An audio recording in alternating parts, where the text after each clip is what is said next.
મિત્રો આજે આપણે મસ્ત પાલકની સેવ બનાવીશું અને દોત વગરના પણ ખાઈ શકશે આ સેવ. તો મિત્રો મારી ચેનલમાં તમારું સ્વાગત છે. એટલી સોફ્ટ બને છે કે તમે એક વખત બનાવશો તો તમે કાયમ બનાવશો. તો ચલો મારા રસોડામાં જઈએ. મેં 200 ગ્રામ પાલક લીધી છે અને ધોઈ નાખી અને ચોખ્ખી કરી લીધી છે. એને બરાબર સાફ કરી લેવાની. હવે 100 ગ્રામ મેં કોથમરી લીધી છે અને 3 થી 4 મરચાં લીધા છે.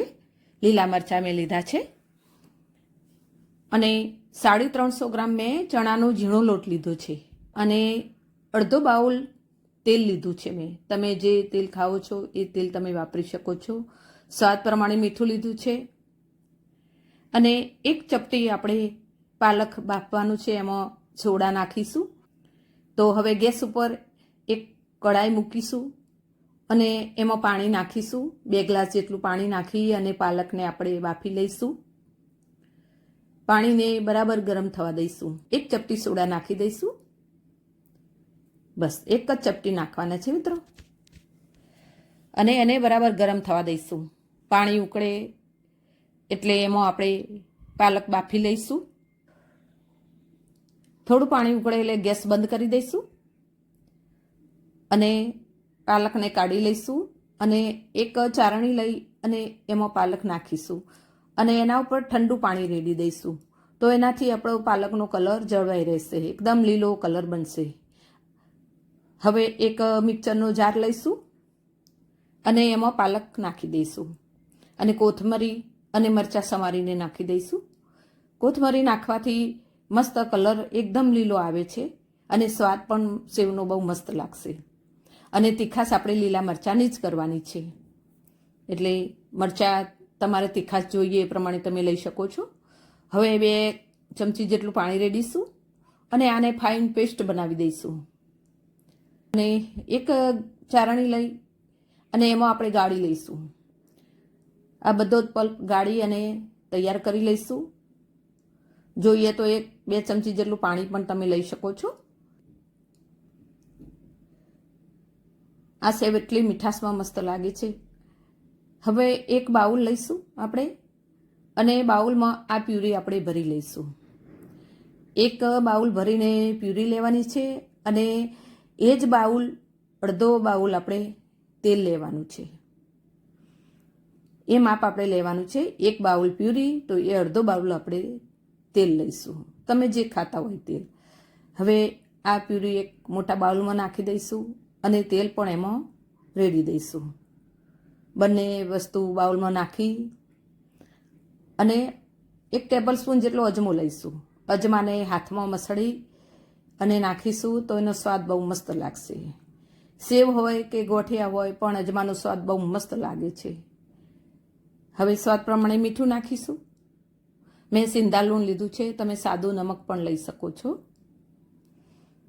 એમાં બધું મિક્સ કરી લઈશું અને સાજીના ફૂલ 2 ચપટી લેવાના છે મિત્રો. આ 1 ચપટી અને એક બીજી ચપટી, 2 ચપટી આમાં સાજીના ફૂલ લઈશું. ગ્રાઇન્ડરથી બધું મિક્સ કરી લઈશું, એકદમ બધું ભેળવી લઈશું. મસ્ત એક રસ થઈ જાય એટલું ભેળવી લઈશું બરાબર. અને હવે એમાં આપણે જે ચણાનો લોટ લીધો છે એ નાખી અને ખીરું તૈયાર કરી લઈશું. આની સેવ એટલી મસ્ત બનશે, લીલા કલરની સેવ બનશે અને દોત વગરના પણ ખાઈ શકશે. આ રીતે બધું લોટ નાખી અને આટલું ખીરું તમારે તૈયાર કરવાનું છે. બસ આટલું ઢીલું રાખવાનું છે મિત્રો, કઠણ નથી કરવાનું, તો એનાથી સેવ ઘણી પોચી બનશે. અને 350 લોટ લીધો હતો તો એમાં 1 ચમચી લોટ આપણો વધ્યો છે. બસ હવે આને 5 મિનિટ ઢોકી દઈશું અને સેવ પાડવાનો સંચો આવે છે, એ સંચો લઈશું, એનાથી સેવ પાડવાની છે. આપણે જાડી સેવ બનાવવાની છે. તેલથી ગ્રીસ કરી લઈશું બધું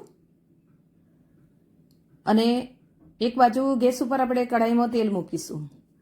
તેલ આવી જાય એટલે એમાં આપણે સેવ પાડી લઈશું.